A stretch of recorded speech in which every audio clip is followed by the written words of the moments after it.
అంగన్వాడీ కేంద్రంలోని సేవల్ని మహిళలు సద్వినియోగం చేసుకోవాలని కరీంనగర్ కలెక్టర్ పమ్మిల సత్పతి సూచించారు.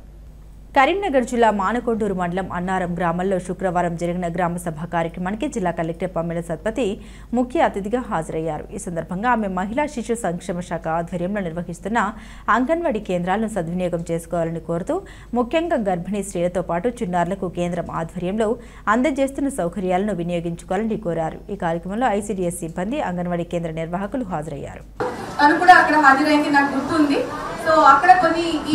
ప్రభుత్వ పాఠశాలలో పిల్లలకి చేరుకునే విధంగా చేయండి.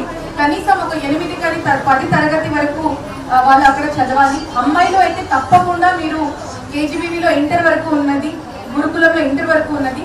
అక్కడ ఒక్కసారి ఇంటర్ వరకు ఏదైనా పిల్లలు మంచిగానే చదువుతారనుకోండి, తప్పకుండా ఇంకా తర్వాత వాళ్ళ అంటే కరెక్ట్ దారిలో వాళ్ళు వెళ్ళిపోతారు. అది గమనించాలి. ఎందుకు చేయాలి? ప్రత్యేకంగా హుజరాబాద్ ఏరియాలో సో ఈ మొన్ననే వాళ్ళకి కూడా ఒక టిఫాన్ మెషిన్ కొనేసి ఇవ్వడం జరుగుతుంది. సో ఈ విధంగా మహిళలు సాధికారత అంటే వాళ్ళ ముందు సాధికారత అంటే వాళ్ళ ఆరోగ్యంకి వాళ్ళు కాపాడడానికి స్తోమత రావడం, అది మొదటి సాధికారత.